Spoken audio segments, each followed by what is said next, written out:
Good morning everyone, मैं हूं अमन और आज हम पढ़ने जा रहे हैं अलजेब्रा का most important most basic chapter polynomial. तो पॉलिनोमियल स्टार्ट करने से पहले हम सीखेंगे अलजेब्रा में वेरिएबल और कांस्टेंट क्या होते हैं। तो सबसे पहले हम सीखेंगे वेरिएबल। ऐसी वैल्यूज़ जो हमेशा अपनी वैल्यू को चेंज कर ले उनको हम वेरिएबल्स बोलते हैं।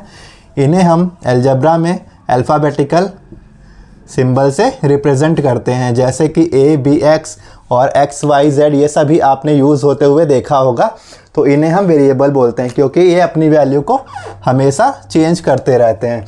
उसके बाद आता है कांस्टेंट। कांस्टेंट क्या होते हैं?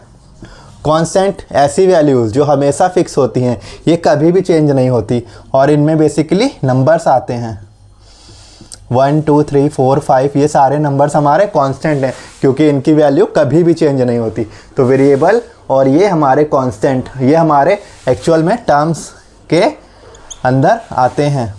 हमारे टर्म्स या तो वेरिएबल होंगे या कांस्टेंट होंगे, या फिर वेरिएबल और कांस्टेंट के मल्टीप्लिकेशन और डिवीज़न से बनेंगे। जैसे हमने लिखा a इंटू 3 तो एक टर्म बन गया 3a, या फिर x अपॉन 4 या 4 अपॉन एक्स। तो ये हमारे सारे टर्म हैं। तो ये हमारा वेरिएबल जो हमारी वैल्यूज़ जो अपनी वैल्यूज़ चेंज करता रहता है। उसके बाद ये हमारे कांस्टेंट जो हमेशा वैल्यू को सेम रखते हैं, इनमें बेसिकली नंबर्स आते हैं। उसके बाद वेरिएबल और कांस्टेंट के मल्टीप्लिकेशन से या फिर वेरिएबल और कांस्टेंट के डिवीज़न से कुछ एक्सप्रेशन बनते हैं जिन्हें हम टर्म्स बोलते हैं। तो अलजेब्रा में ये 3 टाइप के टर्म्स हमें मिलेंगे। अब हम बात करते हैं पॉलिनोमियल की। तो टर्म्स तो आप इजीली समझ जाएंगे कैसे बनते हैं और कैसे होते हैं। अब हम बात करते हैं पॉलिनोमियल की। तो पॉलिनोमियल एक ऐसा अलजेब्रिक एक्सप्रेशन होता है, जैसे मान लीजिए कुछ ये लिखा हुआ है x² + y + p + 2। तो ये हमारा अलजेब्रिक एक्सप्रेशन है। लेकिन अलजेब्रिक एक्सप्रेशन बहुत टाइप से होते हैं। तो पॉलिनोमियल कैसा अलजेब्रिक एक्सप्रेशन होता है? पॉलिनोमियल ऐसा अलजेब्रिक एक्सप्रेशन होता है जिसमें वेरिएबल की पावर हमेशा होल नंबर होती है। पॉलिनोमियल एक ऐसा अलजेब्रिक एक्सप्रेशन जिसमें वेरिएबल की पावर हमेशा होल नंबर होती है। होल नंबर 0 1 2 ये सारे नंबर्स होल नंबर्स होते हैं। तो अब यहाँ पर देखिए इस अलजेब्रिक एक्सप्रेशन में x, y और z 3 वेरिएबल यूज़ किए गए हैं। तीनों वेरिएबल की पावर देखिए, यहाँ पर x की पावर 2, यहाँ पर y की पावर 1 और z की पावर 3 है। तो ये हमारा अलजेब्रिक एक्सप्रेशन हमारा पॉलिनोमियल होगा। ये हमारा पॉलिनोमियल होगा। बट यहाँ पर 3 वेरिएबल यूज़ किए हैं और हमें पढ़ना है पॉलिनोमियल इन 1 वेरिएबल। पॉलिनोमियल इन 1 वेरिएबल का मतलब जहाँ पर केवल एक वेरिएबल यूज़ हुआ है, जैसे कि x² + 3x + 2। अब यहाँ पर देखिए केवल एक वेरिएबल x का यूज़ हुआ है, तो यहाँ पर भी वेरिएबल की पावर 2 है और यहाँ पर वेरिएबल x की पावर 1 है। तो इसका मतलब ये भी हमारी पॉलिनोमियल होगी। अब हम जानते हैं पॉलिनोमियल को रिप्रेजेंट करना। तो ये पॉलिनोमियल्स x वेरिएबल में लिखी हुई है, इसलिए हम इसको पॉलिनोमियल इन x या px लिख सकते हैं या लिखते हैं। अब मान लीजिए कोई दूसरी पॉलिनोमियल है y² + y³ + y + 7। ये हमारी पॉलिनोमियल है। क्यों है ये पॉलिनोमियल? क्योंकि देखिए यहाँ पर सारे वेरिएबल की पावर होल नंबर है। सारे वेरिएबल की पावर 1 2 3 ये सारी हैं जो कि होल नंबर है। इसका मतलब ये पॉलिनोमियल है हमारी, लेकिन ये वेरिएबल y में है, इसलिए हम इसको रिप्रेजेंट करेंगे py, पॉलिनोमियल इन y से। अब हम कुछ ऐसे अलजेब्रिक एक्सप्रेशन बताते हैं जो पॉलिनोमियल नहीं है, और क्यों नहीं है ये भी जानेंगे। तो अगर कोई अलजेब्रिक एक्सप्रेशन ऐसे लिखा हुआ है x² + √x + 5, या कोई अलजेब्रिक एक्सप्रेशन ऐसे लिखा हुआ है x² + 2/x + 4। अब ये दोनों अलजेब्रिक एक्सप्रेशन पॉलिनोमियल नहीं होंगे। ये क्यों नहीं होंगे अलजेब्रिक एक्सप्रेशन पॉलिनोमियल? क्योंकि देखिए यहाँ पर ये वाला टर्म जो है x⁻² है, होल नंबर है, ये तो ठीक है। लेकिन √x को हम क्या लिखते हैं? x⁻1/2, और ये 1/2 होल नंबर नहीं होता है, इसलिए ये पॉलिनॉमियल नहीं होगी। यहाँ पर देखते हैं, यहाँ पर x square power whole number ठीक है, लेकिन 2/x, 2/x मतलब हुआ 2 into x to the power -1, क्योंकि 1/x मतलब एक्स टू दी पावर -1, तो यहाँ पर नेगेटिव पावर आ गई जो कि होल नंबर नहीं है, इसलिए ये वाला अलजेब्रिक एक्सप्रेशन भी पॉलिनॉमियल नहीं है। उसके अलावा एक तीसरा टाइप, अगर कोई पॉलिनॉमियल या कोई वेरिएबल अपॉन में लिखा हुआ है डिनोमिनेटर में, अगर कोई वेरिएबल डिनोमिनेटर में लिखा हुआ है या नीचे लिखा हुआ है तो वो भी हमारी पॉलिनॉमियल नहीं होगी। तो ये 3 केस हैं, ये तीनों पॉलिनॉमियल नहीं होंगे। पहला केस जब इसकी पावर फ्रैक्शन में होगी वेरिएबल की पावर, दूसरा केस अगर वेरिएबल की पावर निगेटिव है तब, और तीसरा केस अगर वेरिएबल डिनोमिनेटर में लिखा है। इन तीनों केस में ही पॉलिनॉमियल अलजेब्रिक एक्सप्रेशन पॉलिनॉमियल नहीं होगा। तो इस तरीके से आप इजीली पहचान सकते हैं कि कौन सा अलजेब्रिक एक्सप्रेशन पॉलिनॉमियल है और कौन सा नहीं है। 3u² + 2u + √5u। आपको ये कमेंट सेक्शन में बताना है कि क्या ये पॉलिनॉमियल है या नहीं है। अब हम बात करते हैं degree of polynomial. Degree of polynomial,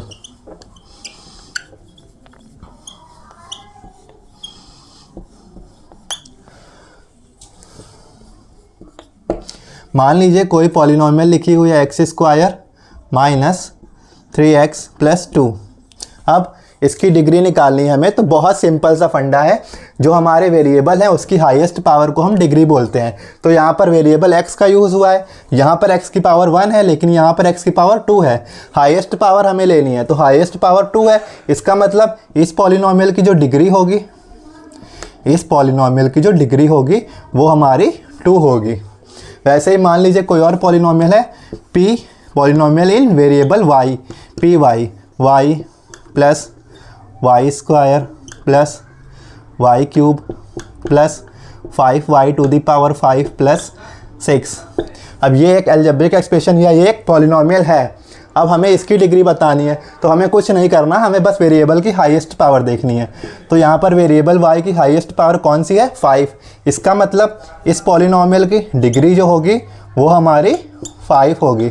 तो ऐसे किसी भी पॉलिनॉमियल की डिग्री हम आसानी से निकाल सकते हैं। अब डिग्री के बिहाफ पे पॉलिनॉमियल 3 टाइप के हम पढ़ेंगे। डिग्री के बिहाफ पे पॉलिनॉमियल 5 टाइप के पढ़ेंगे, 5 टाइप के। पहला, अगर डिग्री 1 है तो उसको हम लीनियर पॉलिनॉमियल बोलेंगे।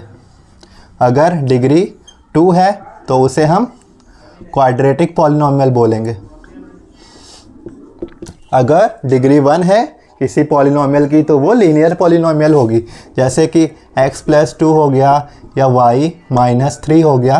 ठीक है, ये लीनियर पॉलिनॉमियल के 2 एग्जाम्पल लिखे हैं। अब मान लीजिए किसी पॉलिनॉमियल की डिग्री 2 हो गई तो उसे हम क्वाड्रेटिक बोलेंगे। क्वाड्रेटिक मतलब x² - 3x + 2। अब किसी पॉलिनॉमियल की डिग्री अगर 3 हो गई तो उसे हम क्यूबिक पॉलिनॉमियल बोलेंगे। डिग्री मतलब तो आप समझ रहे होंगे ना, डिग्री वेरिएबल की हाईएस्ट पावर। यहाँ पर वेरिएबल की हाईएस्ट पावर 1 है, यहाँ पर भी 1 है, तो ये लीनियर होगी। यहाँ पर हाईएस्ट पावर 2 है तो ये क्वाड्रेटिक होगी, और अगर हाईएस्ट पावर 3 है तो वो क्यूबिक होगी। और उसे हम, जैसे कि ये एक एग्जाम्पल है क्यूबिक का। अब 2 और पॉलिनॉमियल हमारी हैं डिग्री के बेसिस पे, 4th और 5th नंबर की। ये बहुत इंपॉर्टेंट है। तो ये 4th नंबर वाली है सबसे इम्पॉर्टेंट, इसको हम बोलते हैं कांस्टेंट पॉलिनॉमियल, और 5th ज़ीरो पॉलिनॉमियल। तो कांस्टेंट पॉलिनॉमियल क्या होती हैं? जितने भी नंबर्स हैं वो सारे कांस्टेंट पॉलिनॉमियल। इनकी क्या खासियत होती है? कांस्टेंट पॉलिनॉमियल की जो डिग्री होती है वो हमारी 0 होती है। कांस्टेंट पॉलिनॉमियल की डिग्री हमारी 0 होती है। और इस वाली 5th ज़ीरो पॉलिनॉमियल की डिग्री हमारी अनडिफाइंड होती है। अभी आपको बताते हैं कैसे। तो सबसे पहले कांस्टेंट पॉलिनोमियल, तो कांस्टेंट पॉलिन हमारे नंबर्स होते हैं, जैसे 2 हो गया, 3 हो गया, तो ये सब कांस्टेंट पॉलिनोमियल है। क्यों है कांस्टेंट पॉलिनोमियल? क्योंकि हम 2 को लिख सकते हैं 2 into x to the power 0 और 3 को लिख सकते हैं 3 into x to the power 0।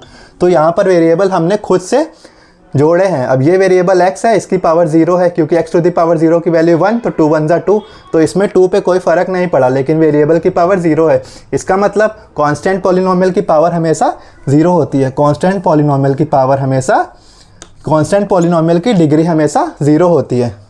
तो कांस्टेंट पॉलिनोमियल की डिग्री 0 होती है और 0 पॉलिनोमियल की डिग्री अनडिफाइंड होती है। लेकिन ये 0 पॉलिनोमियल क्या होते हैं? तो सिंपली 0 को हम बोलते हैं 0 पॉलिनोमियल। लेकिन इसकी डिग्री अनडिफाइंड क्यों है, ये हम आपको बता देते हैं। क्योंकि 0 को हम किसी के साथ भी लिख सकते हैं। 0 को हम लिख सकते हैं x टू द पावर 1, या फिर 0 को लिख सकते हैं x टू द पावर 2 या x टू द पावर 10। तो ये सारे केस में x वेरिएबल चेंज होते जा रहे हैं, इसलिए इसकी डिग्री को अनडिफाइंड बोला जाता है। तो ये हमारे पॉलिनोमियल है। मैं एक बार फिर से आपको रिवाइज कराता हूँ।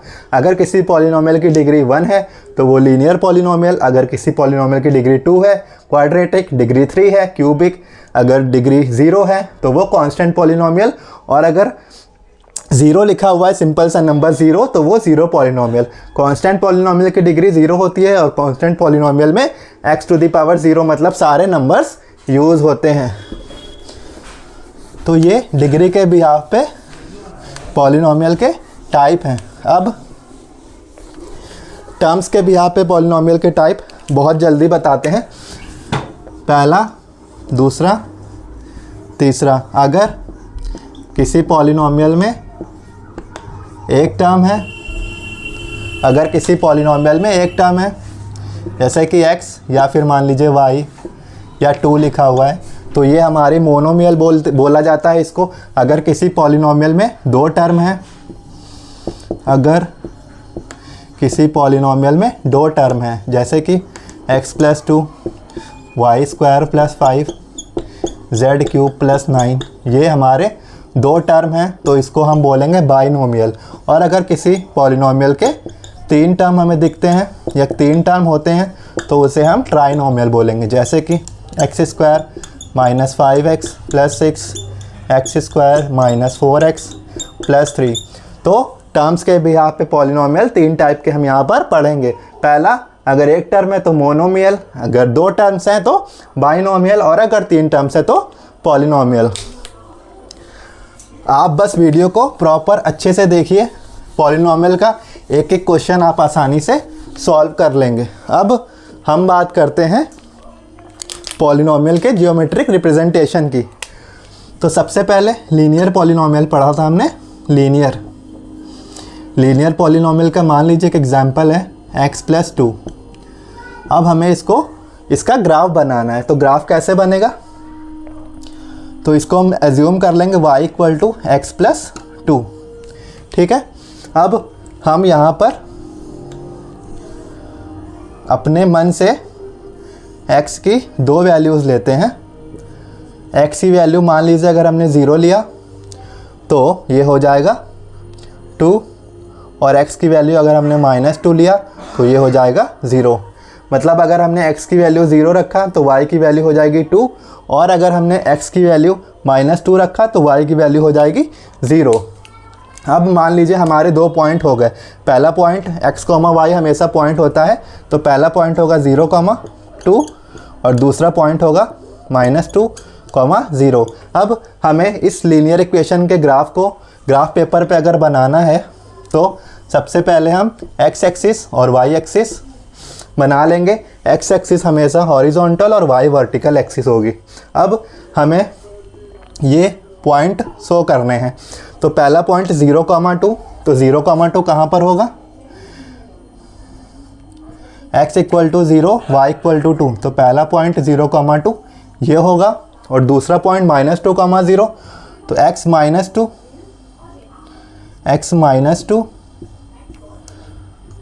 और y 0, तो x -2 यहाँ पर होगा, y 0 भी यहीं पर होगा।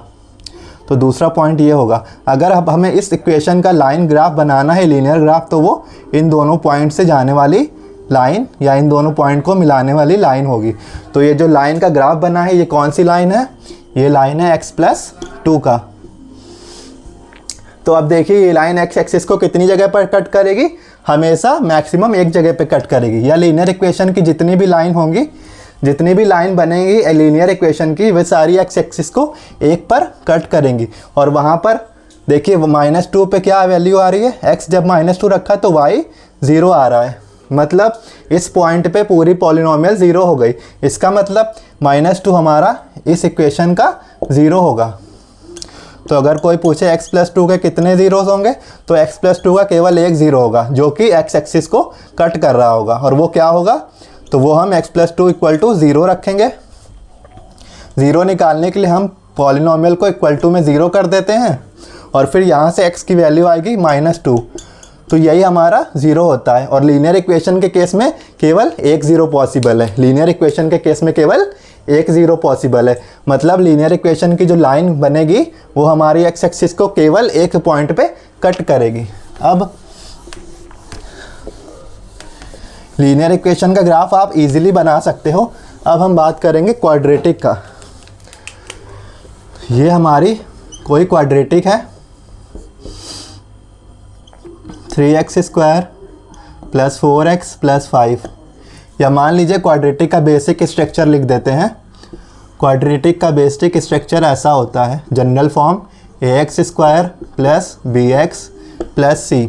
ये क्वाड्रेटिक का जनरल फॉर्म है। यहाँ पर a, b और c 0 नहीं हो सकते, ठीक है। तो ये क्वाड्रेटिक का जनरल फॉर्म है। हमें जितने भी क्वाड्रेटिक मिलेंगे, हमें सबसे पहले इस फॉर्म में अरेंज करना है उसको। तो देखिए इसको इस फॉर्म में अरेंज करा तो ऐसा कुछ आएगा, ठीक है।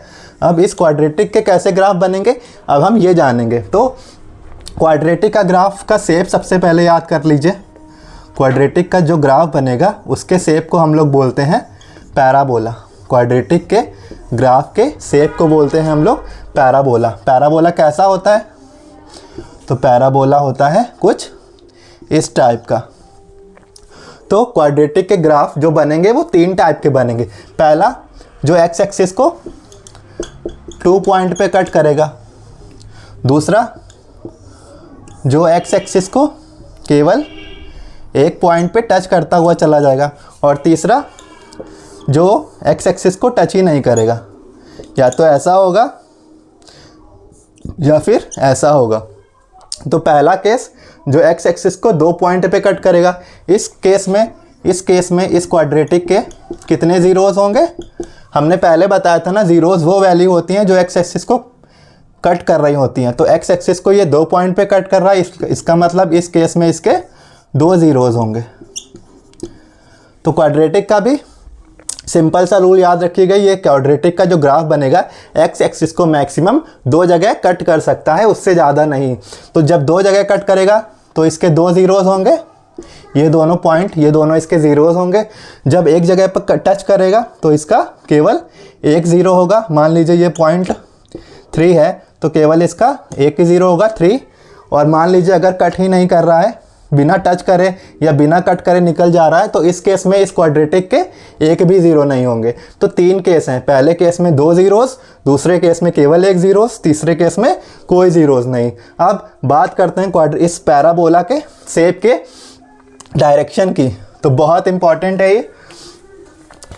ये सबसे इंपॉर्टेंट है। लास्ट ईयर एग्ज़ाम में पूछा गया क्वेश्चन है। तो मान लीजिए यहाँ से ए से पता चलेगा पैराबोला कैसा होगा। अगर हमारा ए पॉजिटिव है और अगर हमारा ए निगेटिव है, तो अगर हमारा ए पॉजिटिव हुआ तो जो पैराबोला है इसका ग्राफ अपवर्ड बनेगा, पैराबोला का माउथ अपवर्ड होगा। और अगर ए निगेटिव हो गया तो कुछ इस टाइप का, मतलब डाउनवर्ड ग्राफ बनेगा। तो केस देखिए आप दोनों, पहला केस ए पॉजिटिव तो पैराबोला अपवर्ड, और दूसरा केस ए निगेटिव तो पैराबोला डाउनवर्ड। तो ये 2 केस हैं इस क्वाड्रेटिक के पैराबोला के शेप के अकॉर्डिंग। अब हम जानेंगे कोफिशिएंट। अब हम जानेंगे कोफिशिएंट। तो मान लीजिए ये जनरल फॉर्म में क्वाड्रेटिक लिखी हुई है ax square plus B x plus 3। तो अगर इसमें कोई पूछे एक्स स्क्वायर का कोफिशिएंट, अगर कोई पूछे एक्स स्क्वायर का कोफिशिएंट, तो आप इजीली एक्स स्क्वायर के साथ जो कुछ भी लिखा है वही इसका कोफिशिएंट होगा। तो एक्स स्क्वायर का कोफिशिएंट a है। अगर कोई पूछे x का कोफिशिएंट, x का कोफिशिएंट, तो x का कोफिशिएंट b है। मान लीजिए एक और क्वेश्चन आपको देते हैं, जैसे कि -2x square plus 3x plus 5। अब कोई पूछे कि एक्स स्क्वायर का कोफिशिएंट क्या होगा, अगर अब कोई पूछे एक्स स्क्वायर का कोफिशिएंट क्या होगा, तो इजीली देख के बता देंगे एक्स साइन के साथ नंबर का पूरा वैल्यू एक्स स्क्वायर का कोफिशिएंट होगा। तो एक्स स्क्वायर का कोफिशिएंट हमारा -2 होगा, और एक्स का कोई कोफिशिएंट पूछेगा तो एक्स का कोफिशिएंट +3 होगा। तो ऐसे इजीली कोफिशिएंट पता कर लेंगे हम लोग। अब कोफिशिएंट से कुछ और डेटा हम लोग इससे निकालते हैं। तो कोफिशिएंट सीखने के बाद अब हम जानेंगे कोफिशिएंट और जीरोस में रिलेशन। तो मान लीजिए कोई क्वाड्रेटिक लिखी हुई है ax square plus B x plus C. अब इसके मान लीजिए दो ज़ीरोस हमें पता है, अल्फ़ा और बीटा। इसके दो ज़ीरोस हैं, अल्फ़ा और बीटा।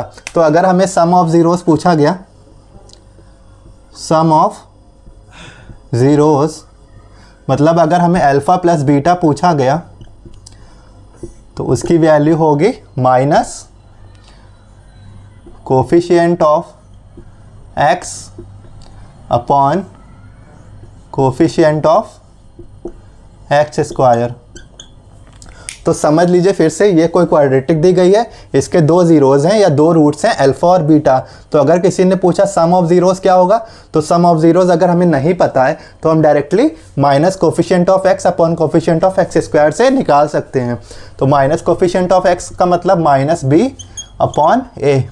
तो सम ऑफ ज़ीरोज़ का सिंपल सा फॉर्मूला है माइनस बी अपॉन ए। ये बी और ए कहाँ से आएंगे, ये बी और ए यहाँ से आएंगे, ये बी और ये ए। और मान लीजिए कोई दूसरा प्रोडक्ट ऑफ ज़ीरोज़ अगर किसी ने पूछ लिया, प्रोडक्ट ऑफ ज़ीरोज़, तो प्रोडक्ट ऑफ ज़ीरोज़ क्या होगा, कांस्टेंट टर्म ऊपर और upon coefficient of x square, मतलब कांस्टेंट टर्म c और coefficient of x square a, तो c अपॉन a। तो अगर कोई पूछे सम ऑफ ज़ीरोज़ तो minus b upon a, product of zeros तो वो होगा सी अपॉन ए। ये हम बी और सी और ए सारी वैल्यूज़ जनरल फॉर्म में लिखकर उससे पता करेंगे। जैसे कि इसका एक एग्जांपल लेते हैं। मान लीजिए ये लिखा हुआ है 3x square plus 2x plus 9, ठीक है। तो अगर हमसे कोई पूछता है सम ऑफ ज़ीरोज़ तो माइनस बी अपॉन ए, मतलब माइनस बी अपॉन ए, यहाँ पर माइनस बी -2, यहाँ पर b की वैल्यू 2 है और a की वैल्यू 3 है, तो -2 अपॉन 3 इसके सम ऑफ ज़ीरोज़ होंगे। और अगर कोई पूछे प्रोडक्ट ऑफ ज़ीरोज़ तो c अपॉन ए, मतलब 9 अपॉन 3, 9 अपॉन 3 को कट करेंगे तो 3 3 9, तो 3 हमारा प्रोडक्ट ऑफ ज़ीरोज़ होगा। तो इतनी आसानी से हम सम ऑफ ज़ीरोज़ और प्रोडक्ट ऑफ ज़ीरोज़ बिना ज़ीरोज़ के पता किए निकाल सकते हैं।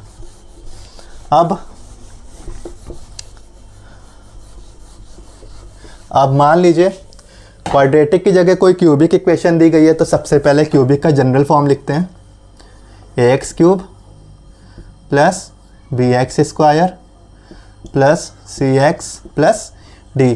तो ये हमारा क्यूबिक का जनरल फॉर्म है। अब इसके मैक्सिमम 3 रूट हो सकते हैं। माना ये 3 रूट क्या हैं, अल्फ़ा, बीटा और गामा। इस क्यूबिक के 3 रूट है, अल्फ़ा, बीटा और गामा। अब सबसे पहले हमें निकालना है रूट्स का sum, alpha plus beta plus gamma. तो वो हमारा पहले जैसे क्वाड्रेटिक में था वैसा ही होगा, माइनस बी अपॉन ए, ठीक है। उसके बाद अल्फ़ा बीटा दो रूट्स के मल्टीप्लाई का sum, alpha beta plus beta gamma. Plus gamma alpha, ये होगा C/A। और अगर कोई पूछे अल्फ़ा बीटा गामा मतलब तीनों रूट्स का मल्टीपल, तो अल्फ़ा बीटा गामा होगा -D/A। जो ये ABCD है ये हमारे यहाँ से पता चलेगी। तो इस तरह से हम इन रूट्स में भी रिलेशन निकाल सकते हैं। तो ये क्यूबिक के रूट्स और क्यूबिक के कोफिशिएंट के बीच रिलेशन है, इससे पहले वाला क्वाड्रेटिक का था। तो ये था इस चैप्टर का पूरा इतिहास। अगर आपको ये वीडियो अच्छा लगा तो अपने दोस्तों तक शेयर करिए, चैनल को सब्सक्राइब करिए और वीडियो को ज़रूर से ज़रूर लाइक करिए। Keep growing, keep learning.